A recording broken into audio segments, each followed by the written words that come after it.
like many children growing up, I had an imaginary friend. In the mid 90s, a few years before I was born, my parents moved into a very nice home in the Midwest boonies. The remote location significantly cheapened the property, and my parents were able to afford it alone off my dad's income. He had developed a now still relatively popular website that was growing fast at the time. The nature of his work didn't require him to leave home, so the remote location was not an issue whatsoever. Because they were so financially secure and my mom no longer needed to work, they decided to have me. That house was admittedly pretty isolating. The neighbors' properties were hundreds of yards away, and most of them were pushing elderly status. All their children were grown and lived their lives somewhere else. Yes, I had friends growing up, but I only saw them at school. I didn't make my first friend until I was in kindergarten, let alone actually stood face to face with another child my age. But because I only saw other children at school, it prompted me to conjure an imaginary friend. I remember naming him Samwise after the Lord of the Rings character. My parents were huge fans and had read the books to me. They even took me to see it when it first released in theaters. I'm sure other moviegoers were confused as to why a couple had brought their 6-year-old child to see Lord of the Rings, but I loved it. I know this sounds creepy, but to me it wasn't. Samwise and I played in our acres of backyard forest gathering ancient artifacts, broken glass and rocks in nearby riverbeds, hunting with bow and arrow forged by the heavens to slay the legendary mythical lion, my late dog Sandy, who enjoyed retrieving the foam sticks, and generally partaking in other grand adventures to embark on together. At first, my parents were very supportive toward my imaginary friend phase of life. I'm sure they were aware of the isolation I was feeling and assumed this was a healthy outlet. When they set the table for meals, there would be 4 spots instead of 3. They even went to lengths as far as putting together an extra meal for Samwise to eat. Now that I look back, that may have been why we ate leftovers so often.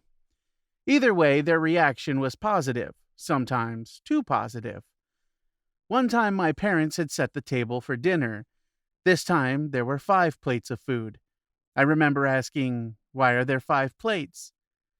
"Well, Micah's got to eat too, buddy," my dad responded. I didn't know who Micah was. I had never even heard of the guy. I looked over at the usually empty portion of the table that now contained a plate full of food and silverware. My parents looked at the spot too, making facial expressions as if reacting to someone. "Francis, could you please get Micah some water?" my mom asked. I got up excitedly, knowing they were playing a fun game of pretend with me. I filled 2 glasses of water for Micah and Samwise and brought them over to the table, returning to my seat. My parents began smiling and glancing at me. "Oh yeah, that's Samwise, Francis's friend." I chuckled, filled with joy. I waved toward the new empty seat. "Hi, Micah," I said giddily. "Yes, he is the sweetest," my mom said in reference to me. My parents were amazing at playing along. It felt real, like there really was somebody there. They would small talk with the absent figure and occasionally laugh and nod their head in response to nothing. Then they looked at me. For an uneasy period of time, their expressions became confused. "Francis, be a good boy and talk with our guest," Mom had suggested with a low-key tone that suggested, if I didn't, I would get in trouble later. I had felt anxious at the sudden request to socialize with something I couldn't see or hear. I was questioning whether this had turned into some psychological form of punishment to show me how annoying I was with Samwise. But that didn't make any sense. My parents liked Samwise. I froze up in the confusion, bouncing my glances between my mom and dad like a tennis match spectator.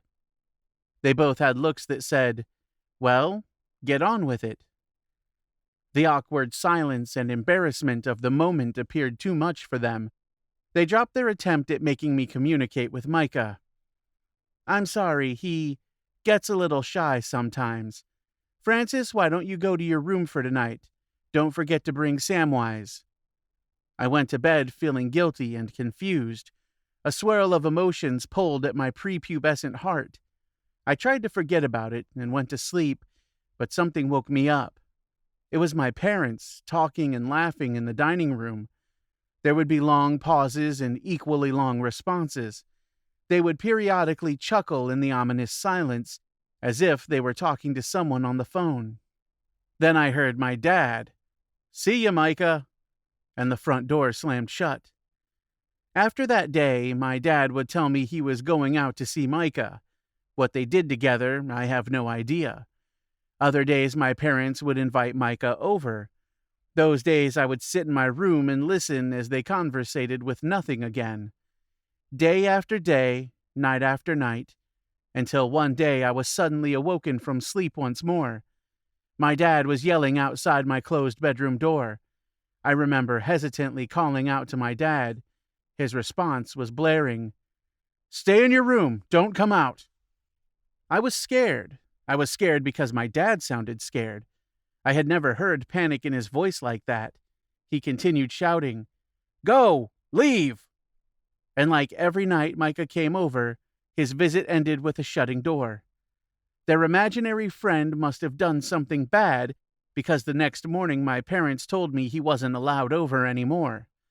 But of course, in the mind of a confused child, I didn't know what to believe. I knew Micah wasn't real because I never sensed his presence. Obviously, if he existed, I would have seen him, heard him, smelled him, you know? Because of this, I bottled it up inside as my parents' attempt at convincing me that none of us were allowed to have imaginary friends anymore. My parents never spoke of Micah again. They never acknowledged that he had ever visited our home, just like I hadn't when I was 6. A recent incident caused me to remember this story and countless others, but I can share a few that absolutely stood out to me as odd. A few years ago, I went to a theater to see an independently funded film.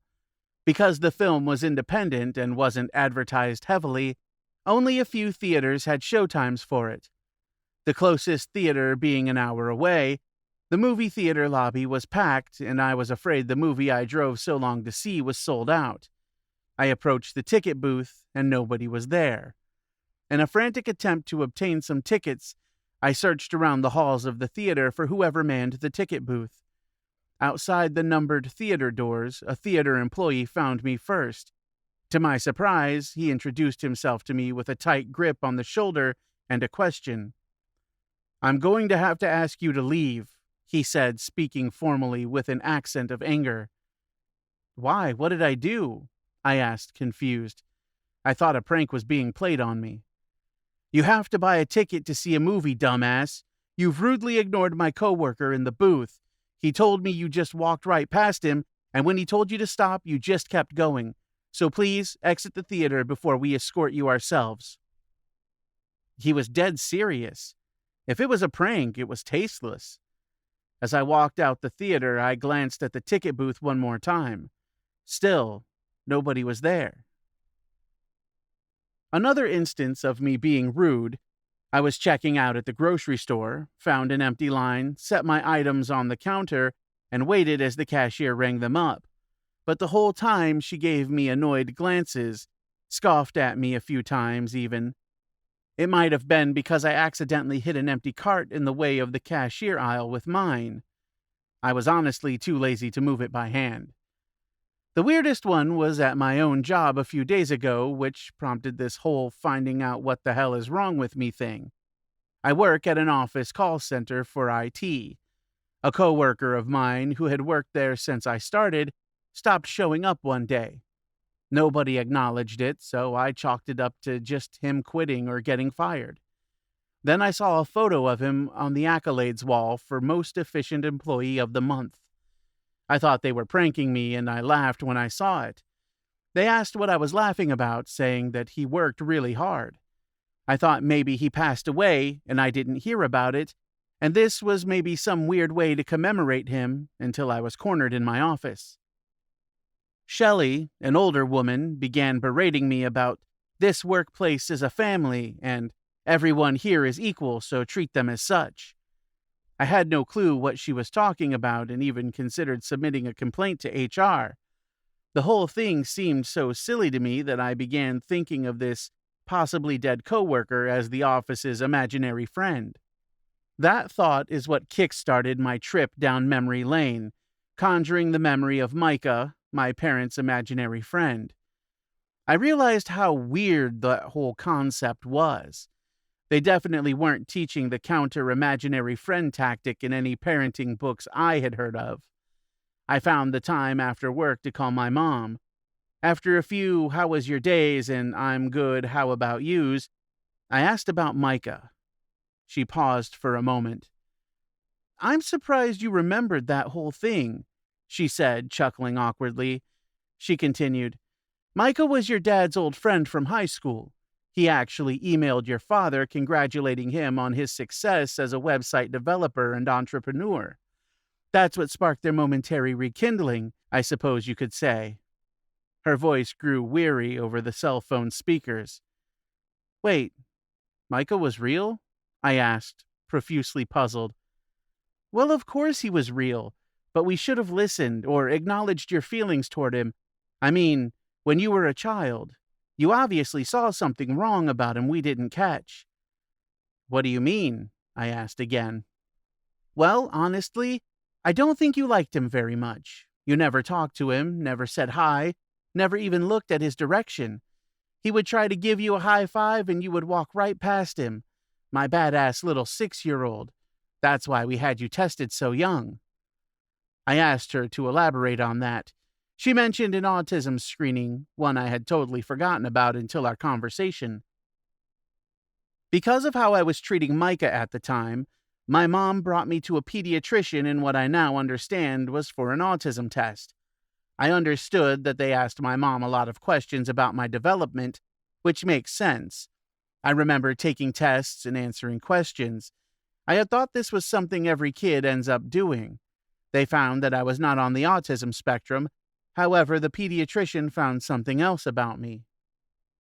"When you are alone in your room and you want to calm down, where do you go in your thoughts?" The pediatrician had asked me this after the topic of hiding in my room to avoid uncomfortable situations emerged during the session. "What do you mean?" I remember asking. "Well, when I'm feeling sad, I like to imagine I'm sitting on a paddle boat, slowly drifting on a lake. It's like meditation. Have you heard of that word before?" she asked curiously. "Yeah," I responded. "Okay, Francis, where do you picture yourself when meditating?" "On a mountain with the other cool fighters," I said gleefully. I had heard the word. It was from a kung fu movie I used to watch. The main character would meditate to become stronger, so, of course, I answered based on that impression. "Can you describe it for me?" she asked, paying close attention. There's birds up there, I think." "You think? Tell me what you see," she said and began writing in her notebook. "A couch, you, your desk, the dog photo that's on your desk." I was very careful to observe my surroundings in the office room. "No, Francis, what do you see in your mind? Close your eyes for me, please. Can you see the mountain with the cool guys? Can you tell me what color their costumes are? Are their costumes stained with dirt from training on the mountain, or are they careful to make sure they're clean?" I had no idea what she was talking about. I could describe what I thought I saw on the television show, but I couldn't see it as she kept repeating. That was the day I discovered I had aphantasia. Essentially, one who has aphantasia cannot utilize visual imagery in their thought process. The best way to describe it is as such. Think of an apple. 1. Can you see the shape of the apple? 2. Can you see the color of the apple? 3. Can you see the texture of the apple, such as indents, scratches, or rough brown skin? Generally, most people can see these to some degree, detailed or not. To me, the apple does not exist. The pediatrician mentioned aphantasia to me and my mom as if it was a party trick, nothing to be concerned about, just a little quirk I happen to have. During the early 2000s, aphantasia was not something well known or well studied. It just happened to be something she knew about and treated it as if it was no big deal. As the memories of banal waiting rooms and multiple sessions with the pediatrician flooded to the front of my mind from a previously untapped reservoir of thought, my mom broke the news. Your father heard scratching in the middle of the night that woke him up. I thought he left Sandy outside and felt awful about it. So he got up and turned on our bedroom light, which I yelled at him for, but he needed to find his shoes. Anyways, Sandy was sleeping soundly in the corner of our room, so then we thought it was a bear trying to break in through our front door. Your dad grabbed his hunting rifle from our closet and left to check it out.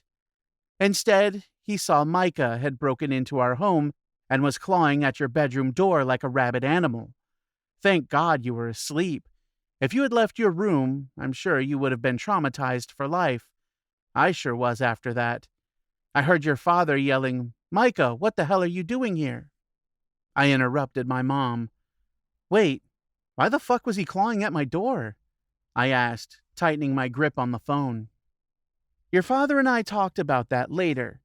We couldn't think of any sure reason, but he did mention saying something like, "There's no room for the blind," and "I can show him more than he sees," while your father was aiming the rifle at him. He said his face was absolutely unmoving, like stone, the whole time. That man was delusional. After the cops took him, we never heard from him again, thank God. I thanked my mom for telling me what had really happened. She asked if I was really okay, and I told her we could meet soon for dinner. Hopefully, she could explain more of what happened to me in person. I'm also posting this because I'm scared. I've started to think of more similar instances, and each time I come to the conclusion that maybe someone was there. Does anyone else have experiences like this? If so, I'd really like to hear them. If you know more about this than I do, please feel free to help me. I'm freaking out.